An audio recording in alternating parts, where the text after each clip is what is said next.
wiilkii aad buu u argagaxay ilaa uu codkii telefoonka joogsaday ma uusan taaban. Markii dambe ayuu si taxadar leh u furay. Waxa uu arkay fariin gaaban oo ku qornayd: waxaan kaa saari doonaa dhammaan dhibaatooyinka. Markaas ayuu wiilkii xaqiiqsaday in geeridii wiilkaas ay si uun ula xiriirtay Harrigan. Cabsi darteed ayuu ugu tegay baadarigii kiniisadda wuxuuna uga sheekeeyey wax kasta oo uu soo maray. Baadarigii wuxuu siiyey hal talo oo keliya. Wuxuuna ku yidhi ka fogow taleefankaas, xiriirka aad la leedahayna jooji. Wiilkii wuxuu qaatay taladaas. Wuxuu aaday dukaan lagu iibiyo taleefannada isagoo doonaya inuu iska iibiyo. Laakiin markii uu damcay inuu iska iibiyo, qalbigiisu wuu diiday.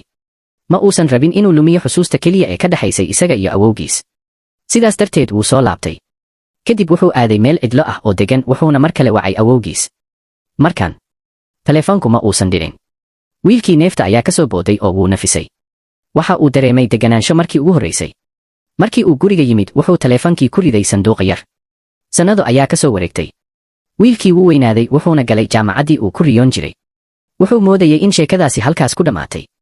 Laakiin maalin maalmaha ka mid ah, aabihii ayaa soo wacay. Wuxuu u sheegay in macallinkii uu ugu jeclaa iskuulka uu geeriyooday. Wiilkii si degdeg ah ayuu ugu soo laabtay magaaladii uu ku soo koray si uu uga qayb galo aaska. Halkaas oo saaxiibadiisii hore ugu sheegeen arrin murugo leh. Taasoo ahayd in ninkii sakhraansanaa ee macallinka jiiray sharciga la marinin. Sababtuna waxay ahayd inuu ahaa wiilka maamulaha iskuulka. Arrinkaas dartiis ayuu sharciga uga baxsaday. Waxaa lagu xukumay oo keliya inuu 6 bilood ku qaato xarun lagu daweeyo dadka balwada isticmaala. Wiilkii arrintaas aad ayuu uga carooday. Habeenkaas ayuu guriga ku noqday. Wuxuu soo saaray taleefankii awowgiis oo uu sannado qarinayay. Kadib wuxuu awowgiis uga shekeeyey wixii dhacay. Laakiin markii uu fariinta diray ayuu isla markiiba ka shalaayay. Wuxuu is yidhi, haddii Harrigan mar kale qof dilo maxaa dhacaya? Maalintii xigtay, wax aan la filayn ayaa dhacay. Wiilkii waxaa soo gaartay fariin cusub. Wuxuu si degdeg ah u furay kombiyuutarkiisa. Wararkaasoo ahaa ninkii ka dambeeyey shilka macallinka oo si qarsoodi ah u geeriyooday. Wiilkii aad ayuu ula yaabay. Si uu xaqiiqada u ogaado wuxuu aaday xaruntii lagu daweynayay. Wuxuu la kulmay shaqaale halkaas ka shaqeeya. Lacag yar ayuu siiyey shaqaalihii wuxuu u sheegay sirtii. Ninkaasi wuxuu u dhintay si la yaab leh. Waxaa la sheegay inuu marka hore cabbay dhalo khamri ah. Kadibna uu liqay saabuun weyn. Saabuuntii ayaa cunaha kaga dhigtay halkaasna uu ku nafbaxay. Waxaa intaas sii dheer. Wuxuu ka tegay warqad uu ku qoray 2 sadar oo hees ah. Markii uu wiilkii akhriyey, la yaab ayay ku noqotay. Sababtoo ah ereyadaasi waxay ahaayeen heestii uu awowgiis Harrigan ugu jeclaa. Shaki dambe ma jirin. Wiilkii wuxuu rumaystay in Harrigan weli si uun u jiro.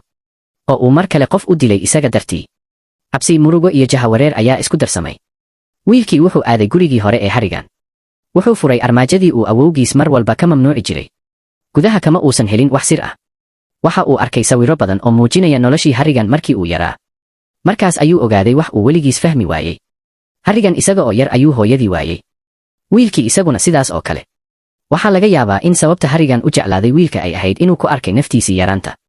Wiilkii wuxuu xusuustay dhammaan waqtiyadii quruxda badnaa ee ay wada qaateen. Isla waqtigaas, fariin kale ayaa u soo dhacday. Waxay ahayd CCST. Wiilkii markiiba wuu fahmay. Wuxuu ogaaday in Harrigan doonayo inuu joojiyo.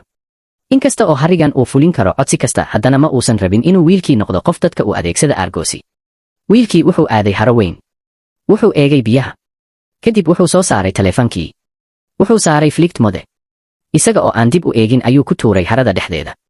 Taas waxay ahayd macsalaamadii ugu dambaysay ee uu la yeesho awowgiis Harrigan. Si aysan ku dhaafin qaybta xigta, xaqiiji in cinwaankeenna Hal Abuur Films uu follow ku yahay.